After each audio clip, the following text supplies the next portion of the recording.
sumamente rápida porque como ya han revisado y demás, entonces la siguiente voy a programar para otro.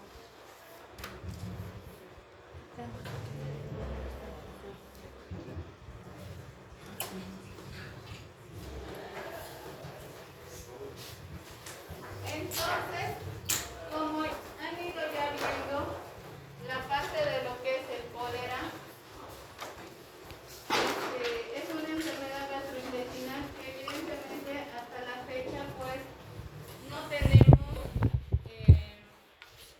reportes todavía de esto de lo que es el cólera, pero sí se ha ido viendo en otros países que evidentemente tenemos. En resumidas cuentas, el cólera se va a caracterizar como una diarrea acuosa, como ya hemos ido viendo, y se caracteriza por una deshidratación que puede ir desde leve, moderada, grave, inclusive llegar a un shock hipovolémico. Y que pues esto, si no hacemos un tratamiento adecuado, inmediatamente el paciente puede llegar a fallecer. Es endémico en varios continentes, actualmente en lo que es África, Asia y pues en algunos países de Latinoamérica, Norteamérica y Europa. El agente patógeno, como ustedes ya han revisado, es el Vibrio cholerae, que es un bacilo gram negativo, pertenece a la familia del Vibrionaceae, ¿no? Entonces este Vibrio se va a clasificar en 3 serogrupos, que con sus respectivos antígenos somáticos, y hay 2 biotipos, el biotipo TOR y el biotipo clásico. El biotipo clásico es el responsable de la mayoría de las pandemias que hemos vivido a lo largo de la historia, y el biotipo TOR es aquel que nos va a dar lo que es las infecciones asintomáticas, ¿no? Este es lo que es el Vibrio cholerae, que es lo que generalmente no lo podemos aislar fácilmente en lo que es el cultivo, ¿no? En la epidemiología, pues no es más que se abarca todo lo que son las aguas, lo que son las algas, los crustáceos, algunos artrópodos que viven en un medio simbiótico, se puede decir, con todos estos animales, y estos van a ir sobreviviendo inclusive a algunos lugares que no son cultivados. La enfermedad prácticamente es por consumir agua que esté contaminada, y pues obviamente esto nos va a hacer daño, no solamente el agua, sino también lo que es el hielo, o sino algunas aguas que están fuera de algunos hogares que utilizan lo que es el agua de riego. ¿Qué otros factores? Aquí estaba la pregunta y les decía, ¿por qué la gastritis? Ustedes saben que en la parte de lo que es la gastritis se afecta todo lo que es nuestra barrera de protección, y al estar la presencia del Helicobacter pylori disminuye la cantidad de lo que es la secreción del ácido clorhídrico, y es por esa razón que el estómago ya, el jugo gástrico, se vuelve hipoclorídrico, o sea, disminuye la acidez, y esta predisposición de los pacientes que tienen gastritis incrementa la facilidad para que el cólera atraviese fácilmente la barrera, ¿no? Y es por eso que se dice que aquellas personas con Helicobacter pylori tienen mayor predisposición al cólera. Las manifestaciones clínicas, como ustedes han mencionado, la diarrea acuosa, ¿no? Esto es muy característico porque esta característica de la diarrea tiene el aspecto de agua de arroz. Esa es la característica principal de lo que es el cólera. Ninguna otra enfermedad gastrointestinal nos va a dar este aspecto de agua de arroz en las diarreas. Y pues también la deshidratación. Estos pacientes hacen generalmente entre más de 30 deposiciones líquidas al día, y las cantidades son abundantes, ¿no? Entonces esto, ahí es donde nosotros se produce una deshidratación intensa, pero también va a producir una deshidratación muy rápida. Por eso es que la progresión de la enfermedad es muy tórpida. Por eso es que ni bien tengamos al paciente con toda la sintomatología, inmediatamente tenemos que hacer el tratamiento.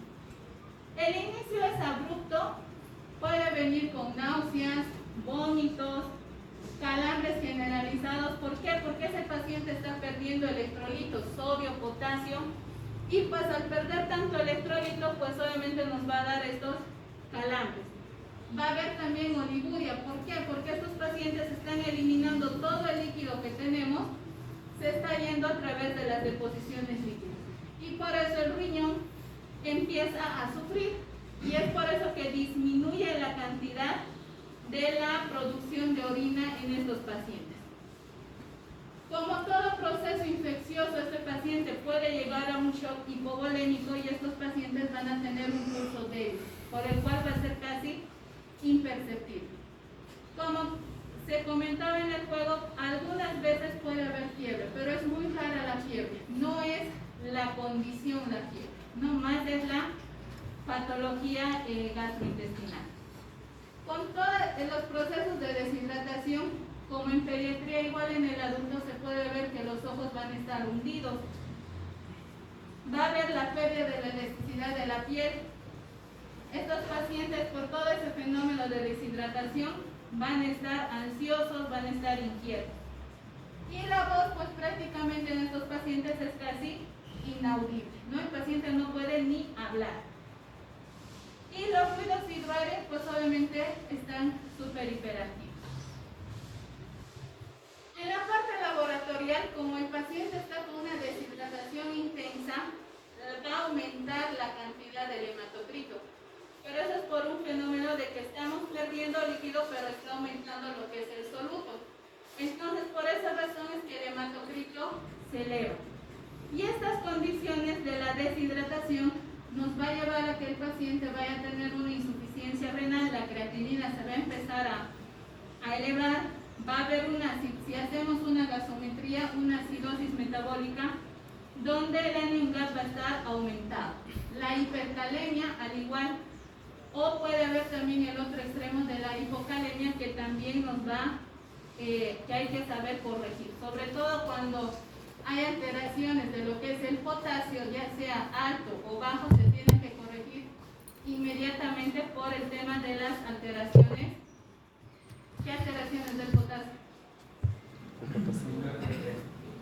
Alteraciones cardíacas, van desde arritmias y demás, y pues obviamente eso hay que controlar. El sodio también puede ir desde valores normales o también puede estar bajo, y obviamente el magnesio y el calcio también se van a elevar. Sí va a haber leucocitosis porque estamos con un proceso infeccioso, ¿no? Y pues obviamente también las hiperglucemias se van a dar en este tipo de pacientes. ¿Por qué? Porque acá se van a empezar a aumentar lo que es la adrenalina, lo que es el glucagón y el cortisol, y esto va a estimular a lo que es la hipovolemia, y cuando estas catecolaminas se empiezan a elevar más todavía, va a llegar un momento en que ya no va a haber hiperglicemia, sino nos vamos a ir al otro extremo, que es la hipoglicemia, ¿no? Y en estos pacientes, pues ustedes saben que las hipoglicemias es más difícil manejar que un paciente con hiperglicemia. El diagnóstico, lo que quiero que se les quede es esto. La confirmación definitiva, y es la respuesta de una de las preguntas, es el aislamiento de la bacteria en el cultivo, ¿ya? Si bien nos podemos ayudar de PCR y otras ELISA y otras pruebas, microscopía de campo oscuro y demás, pero la bacteria es difícil de poderla aislar. Por eso es que el diagnóstico definitivo lo vamos a hacer a través del cultivo, ¿ya? Porque obviamente también la PCR tiene mayor sensibilidad y especificidad, pero muchas veces no las vamos a encontrar al Vibrio cholerae. El tratamiento, ¿qué es lo que vamos a hacer? Restituir todas esas pérdidas hidroelectrolíticas que hemos causado. Bueno, en sí el Vibrio cholerae ha causado a las personas cuando ha ingresado a nuestro organismo, produciendo por todas estas náuseas, vómitos, diarrea. Si hay una acidosis metabólica, pues hay que corregirla. Si hay el déficit de alguno,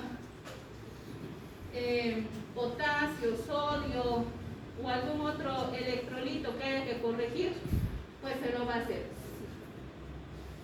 Y es la parte de la hidratación, hay dos fases. de la rehidratación y la fase de mantenimiento. ¿En qué consiste la fase de rehidratación? Pues hay que restablecer todo ese volumen que se ha alterado en lo que es el medio interno, y eso lo vamos a hacer más o menos en 4 horas que tenemos que restituir. Y eso lo vamos a hacer calculando entre 50 a 100 ml por kilogramo de peso hora, ¿no? Entonces esto se hace con solución Ringer lactato, y pues obviamente hay que ir vigilando al paciente que ya también no se nos pase al otro lado y le estemos sobrecargando de volumen. Pero a la parte que vamos a ir reponiendo lo que son los líquidos, no solamente es meter líquido, sino tenemos que cuantificar la diuresis. Y el paciente tiene que tener un ritmo diurético entre 0.5 ml por kilogramo de peso hora. Entonces eso también tenemos que ver. Una vez que hemos terminado en las 4 horas, viene lo que es la fase de mantenimiento. Como su nombre lo indica, es mantener el estado de la hidratación de todas esas pérdidas que el paciente ha sufrido. Podemos utilizar la vía oral, podemos utilizar la vía endovenosa, dependiendo cómo el paciente esté en condiciones. Aquí hay algo que es muy importante. En el cólera los antibióticos no nos van a salvar.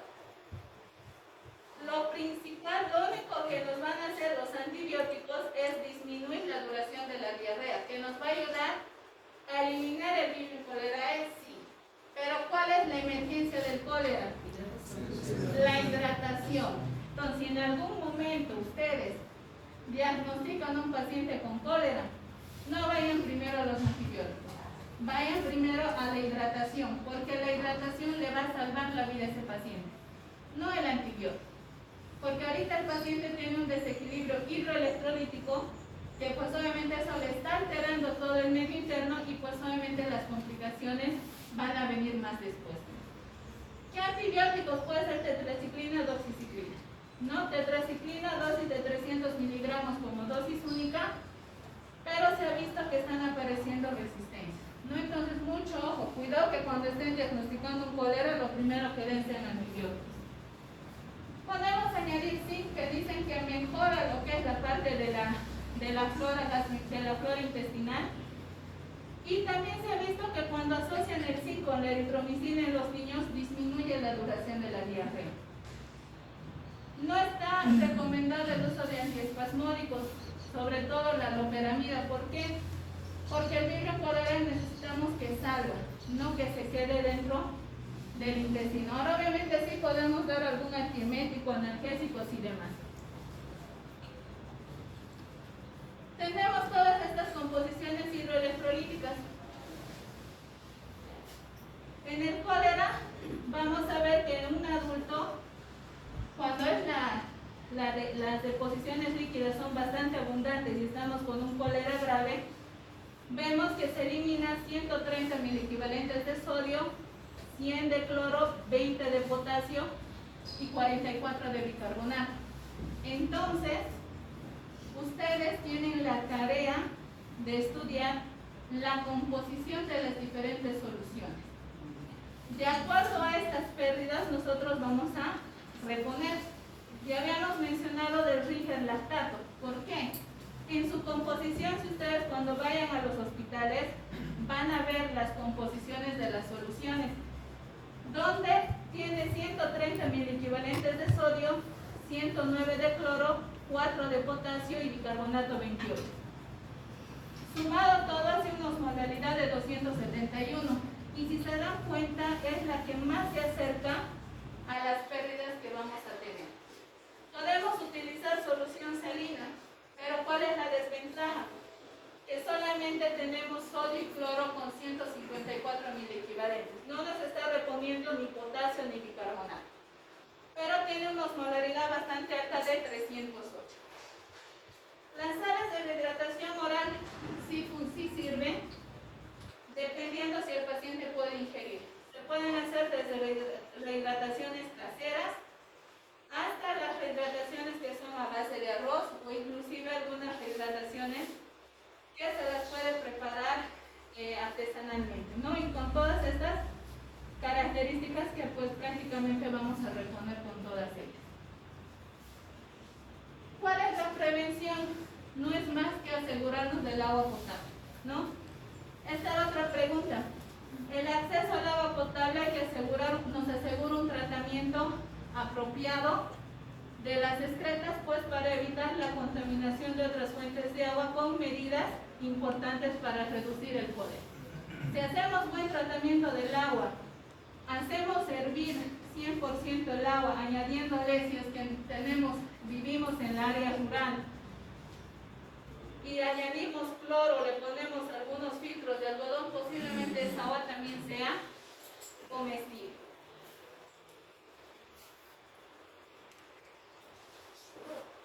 Y en relación a lo que es el tétanos, pues ya igual había una pregunta. Se lo define como una rigidez generalizada y que pues obviamente van a tener espasmos musculares que van a asemejar como si el paciente estuviera teniendo una convulsión. ¿Por qué? Porque en los músculos se va a desencadenar la neurotoxina que va a eliminar el Clostridium tetani conforme va a ir avanzando y produciendo lesión a nivel del músculo.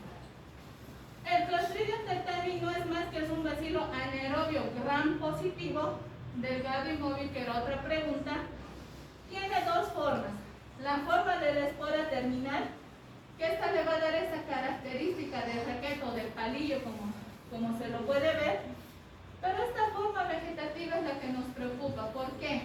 Porque se va a producir una tetanoespasmina y esta tetanoespasmina va a empezar a liberar una neurotoxina. Y esta neurotoxina es tan pesada que tiene un peso molecular de 151 kilodalton, y esto le va a hacer que sea tan pesada al Clostridium tetani, y al ser pesada va a empezar a liberar una cadena ligera, y esta cadena ligera va a bloquear la liberación de los neurotransmisores. Es por eso que el tétanos tiene un avance muy lento. ¿El tétanos dónde lo vamos a encontrar? Pues en todos lados. Se va a encontrar en los organismos de las heces de los animales domésticos, de granja, de las aves de corral, y sobre todo en los climas cálidos rurales, que más que todo van a estar en áreas que se van a cultivar. Pero no solamente ahí, sino también en la parte de lo que son los fierros, los clavos, las maderas, y donde el Clostridium se puede alojar. Haciendo el resumen de la fisiopatología, todo va a ir, se inicia a través de una herida. Nos producimos la herida, el Clostridium tetani ingresa a través de esa herida y va a empezar a germinar esporas, ¿no? Y estas esporas van a empezar a aferrarse de los nervios, y pues va a empezar a producir estas toxinas que se va a agarrar del músculo, que tienen sus diferentes inervaciones. Esta tetanoespasmina tiene una cierta predilección por la parte de las terminaciones terminales de cada nervio, sobre todo de los nervios periféricos. Y pues generalmente habíamos dicho que es una cadena pesada, porque pesa 151 kilodalton. Entonces, si la herida yo me echo en mi mano, va a ir avanzando a una velocidad de 75 a 250 milímetros por día. O sea, estamos hablando de 1 a 2 centímetros por día que va a avanzar el tétanos hasta llegar a su objetivo. Una vez que han conseguido llegar a las terminaciones presinápticas, van a empezar a bloquear la liberación de los neurotransmisores, y este bloqueo es lo que nos va a dar esos espasmos, esas contracciones musculares que van a ser de forma sostenida.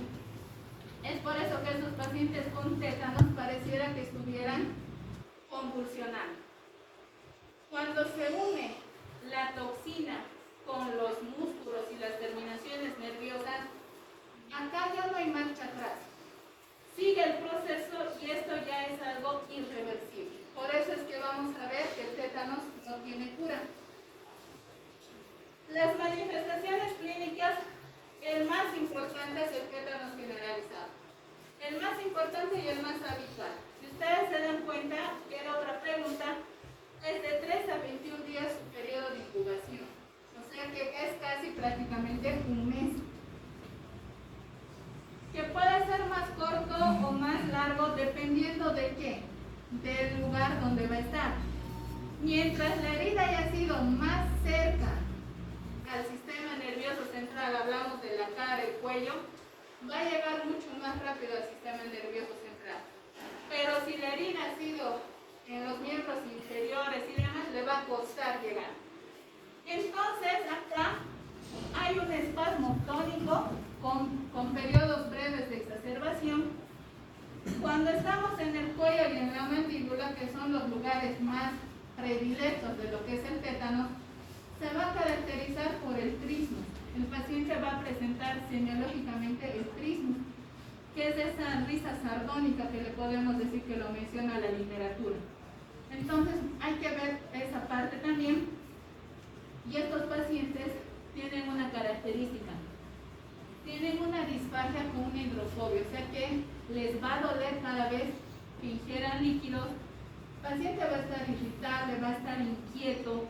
Incluso este paciente ya no va a querer ni deglutir por esa disfagia y pues va a empezar a salivar. O sea, toda su saliva lo va a empezar a botar al exterior. No porque sea algo que él no quiera, sino no está deglutiendo porque le duele. En la espalda, al haber estas contracciones frecuentes, sostenidas, va a hacer que ese paciente sea opistótono. ¿No? ¿Cuál es el opistótono? Donde el paciente solamente va a apoyar la parte de la nuca y el talón. O sea que el paciente va a estar como si fuera un arco. Es por esta razón, no porque él quiere, sino porque sus músculos están sufriendo todos estos espasmos sostenidos y es por esa razón que adquiere esa posición. Cuando afecta la parte neurovegetativa ya vamos a ver otro tipo de alteraciones. Desde una arritmia cardíaca, las presiones van a oscilar entre sube, baja, va a haber una diaforesis profusa, hipertermia porque se está ya afectando el centro de lo que es la parte del control del hipotálamo de la temperatura, va a haber espasmos laringeos, retención urinaria. O sea que aquí las cosas ya cuando llega al sistema neurovegetativo ya se complica un poco más. El paciente puede estar lúcido, nos puede hablar, puede estar afebril, pero puede progresar. Una vez que se adquiere ya empieza todo el proceso de la parte infecciosa y demás, puede llegar a tener entre 3 a 4 semanas. Pese a que le hemos puesto el toxoide antitetánico y todo lo demás, este paciente, como ustedes saben, en el tétanos no hay cura. Y los pocos que se salvan llegan a tener algunas complicaciones, como cuáles. Por esas contracciones que son frecuentes y sostenidas, se han visto casos en que incluso pueden llegar a fracturas de los huesos, pueden tener embolias pulmonares porque están todo el tiempo en decúbito dorsal, infecciones bacterianas, pues evidentemente las deshidrataciones y las convulsiones.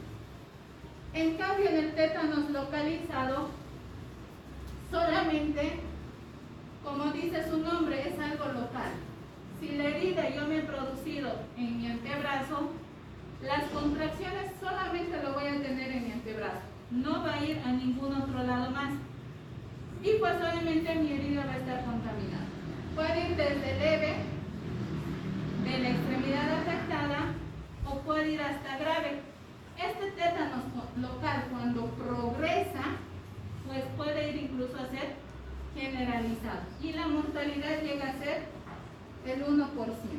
En cambio, el tétanos cefálico tal vez no lo vamos a llegar a ver, pero generalmente afecta a los pares craneales, sobre todo al séptimo par, que es el facial. Y este también puede llegar a progresar el tétanos generalizado, nada más que este, como pueden ver, es solamente 1 a 2 días por la localización. Y cuando nos da el tétanos cefálico, el pronóstico es malo. O sea, ya no tenemos nada que ofertarle al paciente. Y el neonatal, que se lo van a ver ustedes en pediatría,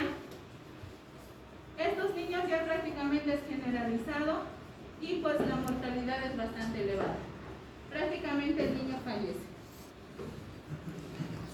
El diagnóstico es igual, cultivo. Aislamos al Clostridium tetani de las heridas, pero solamente el 30% de los casos vamos a poder aislar al Clostridium tetani.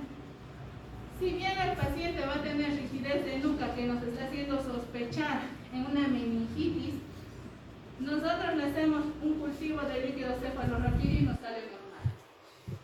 Entonces hay que pensar en otras cosas más. ¿Qué diagnósticos diferenciales vamos a hacer? Desde que el paciente trastornos convulsivos, porque ese paciente está convulsionando. Esos espasmos pueden ser por una hipocalcemia, puede ser por una abstinencia alcohólica, puede ser porque el paciente ha consumido estricnina con la finalidad tal vez de intento de suicidio o accidentalmente y se ha intoxicado. Entonces hay que ver todas estas distonías que obviamente le van a producir al paciente. La prevención, como habían mencionado en la parte del juego, es el toxoide tetánico 100% eficaz. En los niños 2, 4, 6 meses, los 15, 18 meses tenemos una inmunización activa. El toxoide tetánico lo recomendamos cada 10 años y pues tenemos que hacer apropiadamente el tratamiento del herida. En resumidas cuentas, para ya no cansarles porque ya estamos fuera de hora, cuando el paciente necesita apoyo ventilatorio, ese paciente se ha comprometido la parte de la musculatura respiratoria, estos pacientes tienen que ir a terapia intensiva. Los tienen que sedar, se tiene que hacer la parte de la intubación, asistencia ventilatoria, hacer el desbridamiento quirúrgico de la herida si es que lo amerita y posiblemente los antibióticos. Generalmente los vamos a sedar con lo que son benzodiazepinas y cuando no funciona la benzodiazepina, como el diazepam, podemos incrementar, pero si no logramos una buena respuesta podemos utilizar becuronio, que eso ya es más para terapia intensiva. Y el tratamiento antibiótico, pues habíamos mencionado como en el juego todos los antibióticos que tenemos, ¿no? Y generalmente podemos asociar al metronidazol. ¿Por qué? Porque es un bacilo anaerobio y el metronidazol nos cubre gérmenes anaerobios. Entonces habían mencionado sus compañeros, la dosis de 2 gramos está bien, por 7 a 10 días inclusive se puede prolongar más la parte de lo que es el antibiótico. En la disfunción neurovegetativa lo único que tenemos que ver es lo siguiente. Por la liberación excesiva de las catecolaminas, la presión se va a empezar a descontrolar, va a empezar a tener hipertensión. Si ese paciente tiene hipertensión, utilizamos la betalol endovenosa. Pero si nos vamos al otro extremo, que es la hipotensión, usamos drogas vasopresoras tipo noradrenalina. Si el paciente está taquicárdico, valorar que puede requerir marcapasos de paciente. Y la cirugía no es más para el debridamiento quirúrgico de la herida. ¿Ya? ¿Tienen alguna duda, pregunta? No. Entonces, aquí les va la siguiente tarea para el siguiente sábado. De los grupos que se han conformado, van a ser 2 analogías. ¿Qué es la analogía? Van a ser de los siguientes temas y les voy a decir qué es y después vamos a hacer una recapitulación.